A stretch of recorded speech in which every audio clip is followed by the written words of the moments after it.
It's not often that I read a book and come away feeling like the movie adaptation was miles better, but here we are. Hey everyone, welcome back to my channel. I'm Adam Samuel, and today I'm talking about The Accidental Billionaires by Ben Mezrich. Right off the bat, I want to address the big thing. This book was actually the source material for The Social Network, the incredible 2010 movie written by Aaron Sorkin. It's one of my all-time favorite movies, and I've actually even gone and read the screenplay a couple of times because it's just that good, and Aaron Sorkin is that much of a genius. Basically, what I'm trying to say is I went into this book ready to love it, but unfortunately I didn't. To say that I'm surprised The Social Network came from this book would be an understatement. While I was reading reviews online trying to find out what other people thought, I found one review where the writer said that they thought the book was very careful, and I think this is the perfect encapsulation of everything I disliked about it.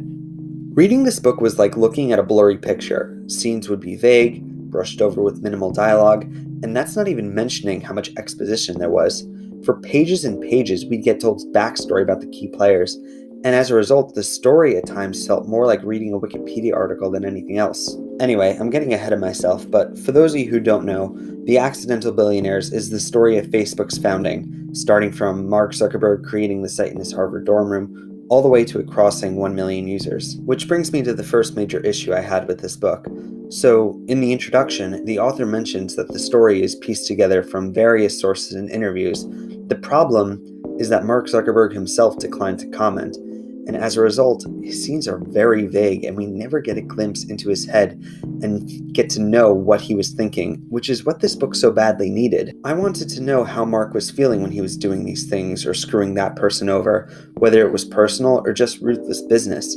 Those were the sorts of questions I had coming into the book, and I left without having any of them answered. You really feel that absent perspective, because the author has no choice but to fill those scenes in with assumptions, using lines like, "he might have been thinking," or "one could assume." It made the book feel very clunky and awkward to read. It's not the author's fault, but without that perspective, the book becomes very limited in what it's able to say. And going back to the book being careful, you can tell when the author is purposefully tiptoeing around certain subjects and trying not to get himself in trouble.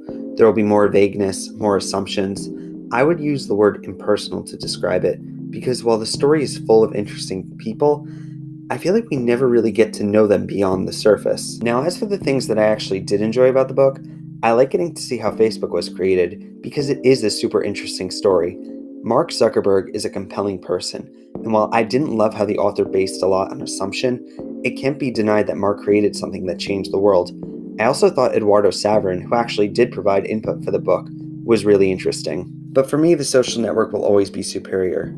Sure, the things Aaron Sorkin added in the movie were fictional, but they elevated the story to such an incredible level, and maybe that's just a reflection of real life, that the retellings are usually a lot more interesting than the actual events that happen.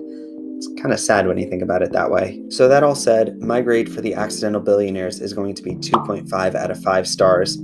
All I can really say is that you should check out the movie. I think you'll like it more. Anyway, that's all I've got for this review. If you like this video and want to see more, be sure to subscribe, give the video a thumbs up, and let me know down in the comments if you've checked out either the book or the movie. Otherwise, I'll see you in another video. Until then, bye.